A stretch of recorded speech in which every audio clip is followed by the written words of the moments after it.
when I signed with Megaforce Records, they were mostly a metal label and a hard rock label, but they were looking to expand and diversify, and they were into the idea of having something that wasn't necessarily that, although there's, obviously a rock edge to this record. Vernomatic Productions. Are you ready? Live from the Metal Mayhem Studios in Rochester, New York. We are go. We are go. And heard around the world by metalheads just like you. This is Metal Mayhem ROC. Heavy metal music. Your weekly dose of metal music, interviews, album reviews, news, and more. Want to be part of the show? Send us a message through our website, metalmayhemroc.com, or hit us up on Facebook and Twitter. Search Metal Mayhem ROC, a proud member of the Pantheon podcast team. It's getting nice and heavy. And now, welcome tonight's host, John the Vernomatic Verno. Good evening, everybody. Hope everyone's doing well, staying safe, and especially staying healthy. Tonight, we're stepping outside our comfort zone a little bit, and we have rock legend Warren Haynes joining us. You know Warren from Gov't, Mule, the Allman Brothers. Well, Warren's here to talk about the reissue of his 30-year debut solo album, Tales of Ordinary Madness. This is a good one. Metal Walt, tell us about Warren. Where does this interview go? This interview really mattered to me because Warren Haynes is a true jam band and rock and roll legend. But I was especially drawn to this conversation because he's promoting the re-release of his original solo album, Tales of Ordinary Madness, which came out over 30 years ago and before Gov't Mule was even formed. But, what makes this one even more intriguing is the album was released on Megaforce Records, the metal label, which raised a lot of questions about how that partnership even came to be. We also dived into Warren's maybe lesser-known hard rock and metal side, theme shows, things they've done, special sets, and classic covers of metal songs they've done through the years, so that the fans know that there's another side of him outside of Gov't Mule, the Dead, the Allmans, and things of that nature. The cool thing about this interview and what I found out, and I really didn't realize it that much, but Warren has heavy metal ties to him.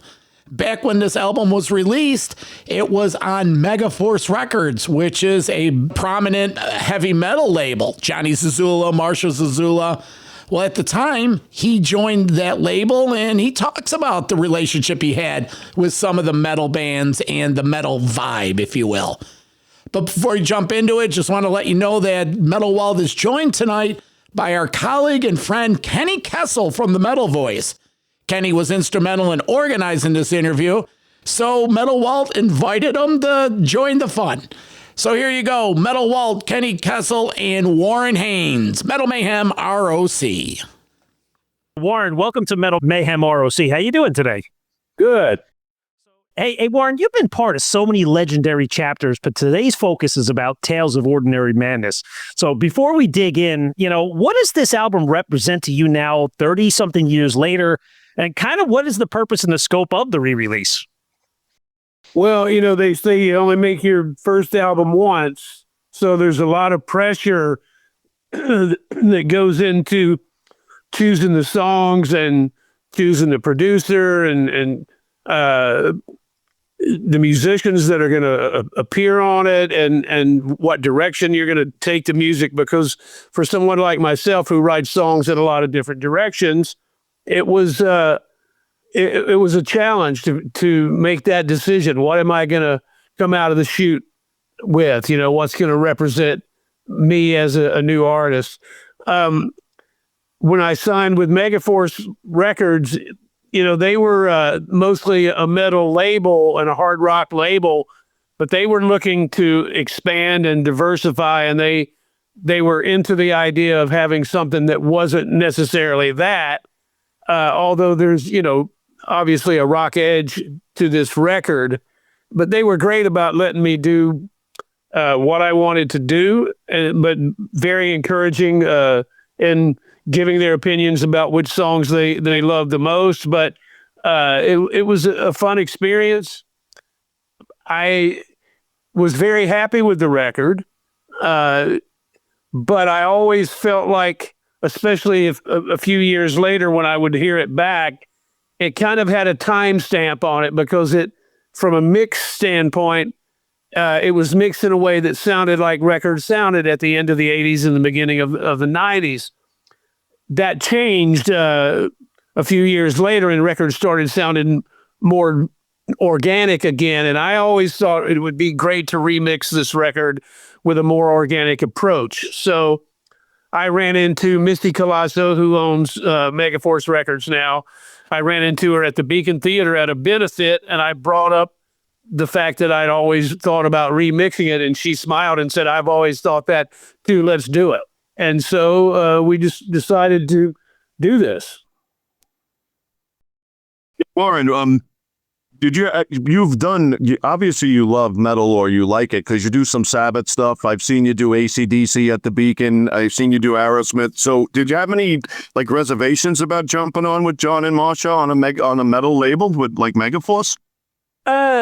In the beginning, I had some reservations about it, but they were the most passionate about the music, and also like there was just a vibe with them that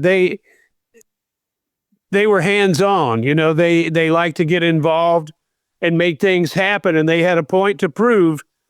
It just kind of seemed like the right thing to do. In hindsight, was it the right decision? I'm not sure, but at that moment in time, it felt like the right decision, and I really liked them a lot and appreciated the passion that they had for my music and the flexibility that they gave me. And the lyrics that this whole album still stands true today. If you listen to the lyrics, I mean, I was listening to it all day yesterday and today. You touched on a lot of subjects that are still important today. It's funny how some things never change. When I listened to it recently, having not heard it in a really long time, and realized, a lot of what was going on then is going on now, and it's equally frustrating. And I feel the same way that I felt 30 years ago, that Americans have to get more involved in our everyday lives and politics, because we're trusting people to make things better. I'm not sure that that's something we can do. Sure. Hey, Warren, when you kind of revisited, let's say, the original tapes and for the most part, the songs themselves, what jumped at you both musically and emotionally? Like when you listen to the lyrics and the song titles, were these drawn from like specific moments in your life, or was this just more like observational storytelling when you wrote the lyrics? A little of both, some of the more personal ones, like "I'll Be the One" and "Angel City," those are coming from more personal experiences. "Fire in the Kitchen" was written shortly after I moved to New York City, and was looking out of the window of my apartment at people protesting coming up the street, and that was the inspiration behind that. Some of the songs were written when I still lived in Nashville before I moved to New York. So songs like "Movers and Shakers," when it talks about in this little big town, it's talking about Nashville and not New York. But, some of them are just looking from a lens and looking at the world around and the way it affects all of us. Every song's different. As my friend Greg Allman used to say, there's as many ways to write a song as there are songs, because they all come about differently. They all wind up differently. And when I listen to those songs now, I still feel good about what I was saying, but it was a time in my life when I was writing in a certain direction, and I've had so many times since then where my writing goes in a different direction, then another direction, then another direction. So it was interesting to go back and kind of remember what that was. Sure. The song Tear Me Down, right? This is, let's say it's newly included in the re-release. You know, I was listening to it today, and it's kind of funky and melodic. It's very accessible, but maybe why did that make the cut to begin with? And how do you feel like that song sits now with the rest of the album? Well, I love the way it fits into the overall picture now. I was pushing for it to be on the record then, but we went over budget, we ran out of time, and it wasn't completed. So we kind of had to give it the axe based on financial decisions. You know, we were at the end of the project, and literally where Chuck had a plane ticket to leave, I had a plane ticket to leave. We weren't finished with the recording overdubbing process, and it was like, well, we hate to see it go, but we'll just have to finish Tear Me Down at a later date. So I hadn't heard all those tracks until I went back in to prepare it for the mix, for this remix. And it was so great to hear everything that was on tape for that song. And it didn't take much to bring it back home. You may know that Gov't Mule wound up recording that a few years later on the deep end sessions with Bootsy Collins playing bass. So I've always loved that song, and I'm glad, because this version is really cool. I'm glad it made its way on to the new record. Yeah. You know, Warren, what about Chuck Leavell's all over this album? I mean, obviously, he brings a lot of history from the Allmans and that kind of thing. But what do you, when you look back at that, like the writing and the recording, because he had a lot of players on this album, I mean, what did he bring to the table that you felt like maybe elevated these songs just a little bit more? Well, Chuck and I didn't really know each other prior to making this record. We maybe had met briefly, but we both obviously had history with the Allman Brothers. I was a big fan of his work, always have been, and he's a really sweet human being. When it came about that he might be interested in producing, I thought it was a great idea because I really respect him as a musician, and we have a lot of common ground. So, you know, he had a lot to do with shaping and molding this record. More importantly, it was just a really great vibe in the studio, fun to work with. It just brings a lot of experience to the table. And he played some magnificent stuff, as did everyone. You know, I had three of my favorite keyboard players, sometimes all on one track, like on the song Power and the Glory. Johnny Neal is playing organ, Chuck's playing Wurlitzer, and Bernie Worrell's playing clavinet. And that's, that's keyboard heaven. Now, did you get any... Go ahead, Kenny. I'm sorry. Did you have any problems like with Greg or Dickie Betts with doing a solo album? You're just new to the band, and you're in there for like 3 years, and you want to drop a solo album. Did they back you? Did they help you with it, or did they? There was no weirdness about it. I definitely got support in that department because when I joined Dickie's band in 1986 or 7, I was already starting to prepare for making a solo record at that time. And some of these songs even go back that far. And so when Dickie called me about joining his band, he mentioned that he wanted to make a record that he had just signed to Epic Records and wanted he and I to write some songs together and put a band together to make this record. And I told him that I was very interested and honored, but that I was also preparing for a solo record at that time, and there might be a conflict.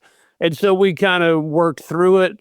And I wound up putting my record on the back burner for a few years because the Allman Brothers thing took precedent.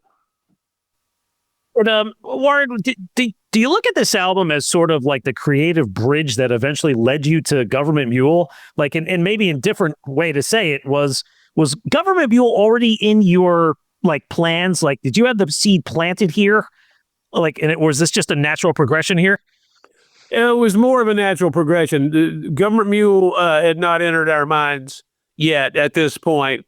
When I joined the Allman Brothers in 1989, Alan Woody joined at the same time. And although we had met before, we didn't really know each other. We became instant friends, and we shared a bus. Myself and Woody and Greg Allman, the three of us rode the same bus. And so we were hanging out together all the time. And Woody and I became really close. And after I made Tales of Ordinary Madness, I was kind of contemplating what to do next in that department because, you know, the Allman Brothers worked 6 months out of the year. We had the other 6 months to do whatever we wanted to do. And he and I started talking about, why don't we do a side project together? And at that time, that made more sense to me than me making another solo record. However, we weren't thinking, you know, that this was going to be a bona fide band and that we were going to stay together and make a second record and a fifth record and a 10th record and all that stuff. We were just doing something in the moment for the fun of it. We didn't know what was going to happen, but it turned into something else, you know. Sure. Now, Warren, do you write differently for Gov't Mule than you do, like, let's say, a solo project? Or let's say if you were going into the Allmans, do you write totally different for all three of those? Or? Well, that's an interesting question. Dickie Betts and I talked about this quite a few times, that it's always good if there's a project on the horizon that you can write for. So if we were writing for an Allman Brothers record, then we were always thinking about the different strengths of that band, Greg's voice and the two guitars and the two drums and the direction that the Allman Brothers had forged. That would always be in the back of your mind when you were writing. So when I'm writing for a Gov't Mule record, it's the same thing. I have this thought in my head of what that music should sound like, although it can expand and always does. But a lot of the writing that I do, if there's no project on the horizon, then I'm just writing for the sake of the song. And I decide later on if it fits into what, you know, whether it's Allman Brothers or Gov't Mule or a solo record or whatever. I just kind of finish the song and figure it out later. Sure. Hey, Warren, how do you plan on promoting this? Obviously, the album's going to drop, but you got the Winter of Warren solo dates, and then you have the Warren Haynes Band. Like, are you going to promote this album through some of those shows? Yeah, I mean, the Warren Haynes Band will be playing a lot of songs from this record, and even in my solo shows, there are several of these tunes that I can do by myself. So these songs are going to be getting more play the next year or so than they've gotten in a long time. And you know, talking about it in the press and online and stuff, it's really important to me that people have access to this remixed version. Some people that have heard it before, but some people have never heard it, and so it'll be their first time. You like new for them. Speaking of new, you have a new single out, Desiree. You did for the Landman soundtrack. How was that working with a TV? Did you ever do soundtracks before?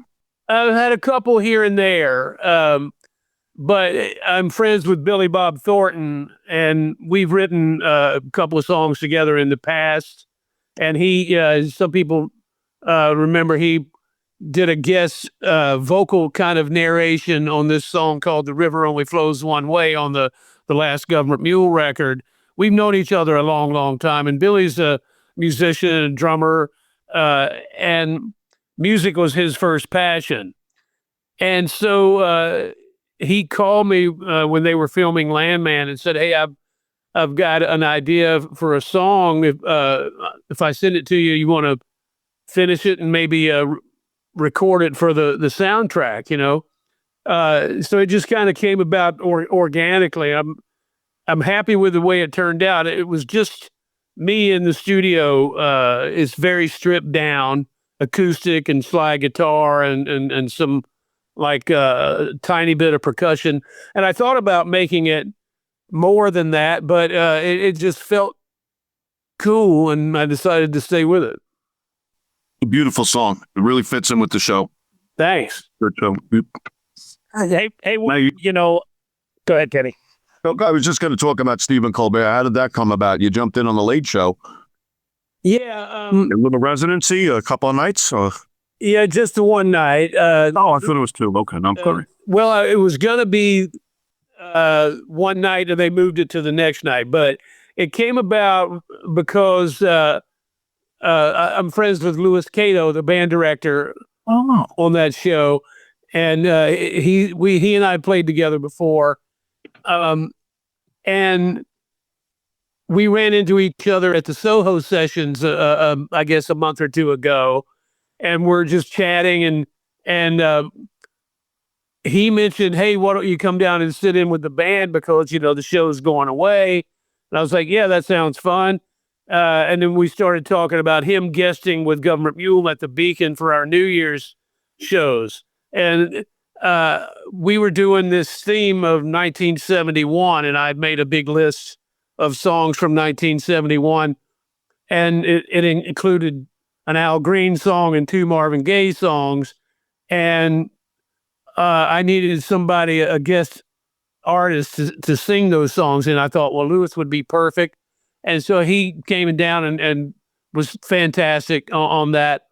It just kind of came about like most things do, just organically, Speaking of that New Year's Eve show, I mean, you've done so many fantastic themes, but I'm always curious now that we're talking, how do you land on these themes, number one? How much thought goes into it? And then, like, when it comes time to say, okay, we're going to do this, do you guys rehearse, or do you just say, here's the set list, and then everybody just comes to the sound check and that's it? No, there's a lot of rehearsal that goes into it. It varies every year depending on how much rehearsal we need. Sometimes we hold up in a rehearsal space for a few days prior. Sometimes we just rehearse at the sound checks prior, depending on how much time we have. But in this case, I think we played like, I don't know, so many songs from 1971. We started listening and learning months in advance, but a few days rehearsal went into it, and then we rehearsed with Yola, who sang 3 songs, and with Louis Cato, who sang 3 songs the day of the show. So they're long days. Yeah. What were the two? There was a couple special guitars that you pulled out for this one. Can you tell us about those? Yeah, there were 3 actually. I played Dickie Best's Les Paul that he played at Fillmore East in the old days, which later belonged to my friend Dan Toller, who was in the Allman Brothers in the 79, 80, 81. That's a fantastic 59 Les Paul. One of Jerry Garcia's Travis Bean guitars that was from 1976 that he played like on Terrapin Station and stuff. I played that on a few songs, and the 1963 Telecaster that belonged to Mike Bloomfield that he played with Bob Dylan at Newport in 1965, played that on a few songs as well. All those guitars have a sound of their own. They're pretty amazing. Wow, that's just, I mean, some incredible stuff. It's like you're outdoing yourself. It's funny, in prepping for this, I'm thinking to myself, well, maybe I could give Warren some ideas for some themes, but if you He nails it. I don't know. Come on, he had Corey Glover doing Aerosmith a couple of months ago. Did you see that? Yeah. Oh, wow. But I'm open to any ideas because it gets harder and harder to think of something. It's harder to time, Phil. Yeah, because, what's that? Well, I mean, you could think about playing maybe some classic live albums, Machine Head, Frampton Comes Alive. I don't know, Yeah. All the World's a Stage. You take bits of each. That's a great idea. You know, we've done shows like we did a Woodstock theme and we did a Watkins Glen theme. And one of the ones that's been on the list was maybe doing like the Atlanta Pop Festival or Isle of Wight. But we've never done a live album that I'm, to my knowledge. We've done studio albums. We did Led Zeppelin Houses of the Holy one time. We did Who's Next one time. Signs of the Mule. Yes, that's a great idea. And, Warren, considering Metal Mayhem ROC, our central theme is hard rock and heavy metal, how about an all-metal night? An all-metal show? All good stuff. We did also, just since we're talking about it, Halloween is the other day that we do. Sometimes we do a theme for New Year's Eve and a theme for Halloween, and they're different but similar. And in Atlanta a few years ago, we did an all Black Sabbath show, and it was really fun. I've heard excerpts of that. Dip. I heard you jammed with Roger Glover as well. I remember that one time, right? Didn't you guys do a When a Blind Man Cries? Yeah, Roger and I played together a few times. I played with Deep Purple 2 or 3 times as well, which was amazing. Roger and I go way back. He was one of the bass players on the Deep End sessions after Alan Woody died. And I love Roger. He's a really great human being and a fantastic bass player. Warren, I'm sorry about Bob Weir, and I know you've spoken about this in the last couple of weeks. Did you have any plans for a tribute or anything coming up for him? No, I was hoping to get there for the thing they did in San Francisco, but it just wasn't possible. I'm sure I'll do some stuff on my solo tour that pays tribute to Bob. And, he and I played together so many times, and it's a big loss. He touched a lot of people, and, his songs are going to be heard 100 years from now. He definitely, he created some amazing music that's going to be around forever. Warren, in listening to the tribute, it was amazing the other day, and they said something like Bob suggested that he envisioned the Grateful Dead to be around for 300 years, and there were some things that said, they're going to hand the reins over to John Mayer, and like, listen, if there was an opportunity down the line for you to get up there front and center with somebody like John Mayer to do a tour, would you consider it again? I don't know. I mean, it's not something that's been talked about. My schedule has been so nuts for so long, and I was telling somebody the other day in an interview when I toured with the Dead in 2009. Gov't Mule was promoting a new record at that time, and I was touring with the Allman Brothers. And my schedule was so crazy when I got the call from the Dead saying, can you do this upcoming tour? My first reaction was, I don't think so. I don't think I could squeeze it in. I don't think it's possible. And my wife said, I think you can make it work. She said, do you want to look back and say, I had this opportunity, but I said, no, I'm too busy. And so we made it work. It meant in some cases getting off of one bus and onto another. Like we did a show at the Gorge in Washington State that was the Allman Brothers and the Dead together. I played both shows. It was the end of the Allman Brothers tour and the beginning of the Dead tour. And I literally got off the Allman Brothers bus, got on the Dead bus, no day off, and just went from one to another. But it was a fantastic opportunity. I love all those guys and love that music. And that's a tough question to answer. Sharing the stage with any of those folks at any time is always an honor for me. Sure. Absolutely. Absolutely. So what's going on in the Government Mule camp now? You've had some lineup changes, new drummer. How's Matt doing? Matt Going on? Matt's having issues with his back, and I talked to him a few days ago, and he hates not being out here. But as he explained it, he said, he's been playing drums for 60 years, and it's just taken its toll physically. I've never understood how drummers do it anyway. I play a little drums myself, but after 15 minutes, I'm wiped out. And Matt Apps was one of those people that would play 8 or 10 hours some days, and I never knew how he did it. But it's catching up with him, and his back is really giving him fits. Terrence Higgins has been filling in and doing a fantastic job. And Kevin Scott is our new bass player now for the last 3 years or so. And Kevin has just brought a whole new energy into the band. He's amazing. Yeah.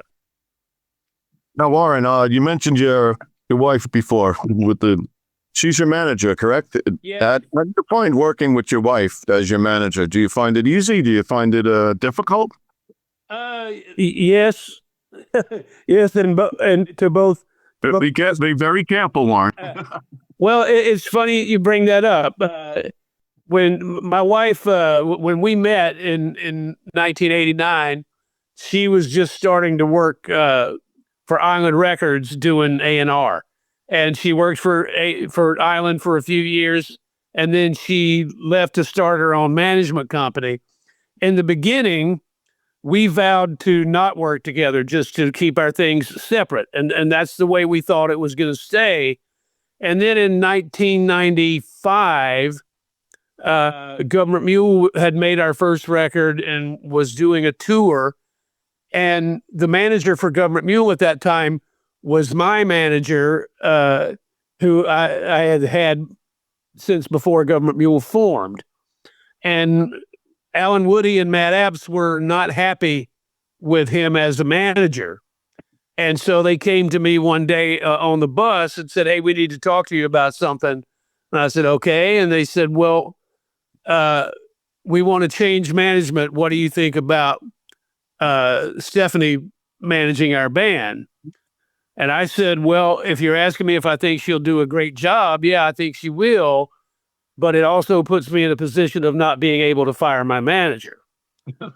And they were like, "We understand, but if you're cool with it, that's what we would like to do." So I was like, "Yeah, all right." And so we've worked together ever since. But that's the way it came about. And it was really Alan Woody's idea, and he went to Matt, and Matt agreed, and so they came to me. But, in a modern light, it makes a lot of sense.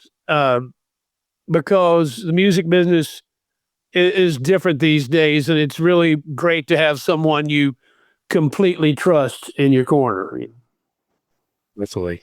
Well, Warren, we always like to end every segment by asking something outside the music, and I'm going to ask this question that I've asked a lot of others, but what's something that our listeners and fans, what's Warren like outside of music? Tell us something that you do without picking up a guitar and singing. My son is 14, and his two passions are drums and hockey. And he loves playing hockey.